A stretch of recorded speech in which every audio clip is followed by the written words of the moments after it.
আসসালামু আলাইকুম ওয়া রাহমাতুল্লাহি ওয়া বারাকাতুহু। আশা করি আল্লাহর রহমতে ভালো আছেন। আজকের আলোচনার বিষয় হচ্ছে সালাতের ওয়াজিব সম্পর্কে। এর আগের ভিডিওতে আমি সালাতের রুকন সম্পর্কে আলোচনা করেছি।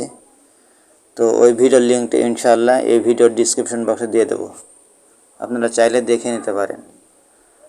তো যারা 5 ওয়াক্ত সালাত আদায় করেন তাদের জন্য সালাতের রুকন এবং ওয়াজিব সম্পর্কে জানা অতি জরুরি, কারণ এগুলোতে ভুল হলে আপনার সালাত বাতিল হয়ে যেতে পারে। তাই অবহেলা না করে অবশ্যই ভিডিওগুলো দেখে নেবেন, ইনশাআল্লাহ আপনাদের উপকার হবে ইনশাআল্লাহ হবে।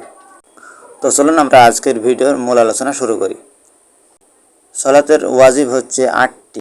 এর কোনো একটি ইচ্ছাকৃতভাবে যদি কেউ ছেড়ে দেয় তাহলে সালাত বাতিল হয়ে যাবে, আর যদি অনিচ্ছাকৃতভাবে ভুল করে যদি ছুটে যায় তাহলে সাহস সিজদা দিলে ইনশাআল্লাহ সালাত হয়ে যাবে। আর এই সালাতের ওয়াজিব হচ্ছে 8টি। 1. তাকবীরে তাহরিমা বাদে সালাতের সকল তাকবীর। 2. রুকুতে সুবহানা রাব্বিয়াল আযীম বলা। 3. সামি আল্লাহু লিমান হামিদা বলা। 4. রব্বানা ওয়া লাকাল হামদ বলা। 5. সিজদাতে সুবহানা রাব্বিয়াল আলা বলা। 6. 2 সিজদার মাঝে দোয়া পড়া। 7. সালাতের প্রথম তাশাহুদ পড়া। 8. সালাতের প্রথম তাশাহুদের জন্য বসা।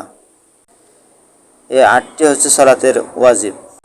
এগুলো যদি আপনি ইচ্ছাকৃতভাবে ছেড়ে দেন তাহলে আপনার সালাত বাতিল হয়ে যাবে, যেটা আমি আগেই বলেছি। তো আল্লাহ যেন আপনাদের ভালো রাখেন, সুস্থ রাখেন এবং এই সালাতের ওয়াজিব এবং রোকন সম্পর্কে যেন আমল করার তৌফিক দান করেন, কারণ এগুলোতে ভুল হলে আমাদের সালাত বাতিল হয়ে যাবে। আমি আপনাদের কাছে আবারও অনুরোধ করছি, আপনারা কেউ এগুলো ব্যাপারে অবহেলা করবেন না, কারণ যারা সালাত আদায় করছেন তারা অবশ্যই এই 2টা ভিডিও দেখে নিয়ে আমল করবেন।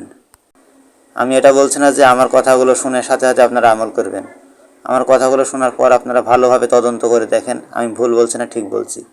যদি ভুল বলি তাহলে কমেন্ট করে আমাকে জানাবেন, আর যদি ঠিক বলি অবশ্যই আপনারা আমল করবেন। জি শুকরিয়া, জাযাকুমুল্লাহু খাইরান, বারাকাল্লাহু ফিকুম ধৈর্য ধরে ভিডিওটি দেখার জন্য।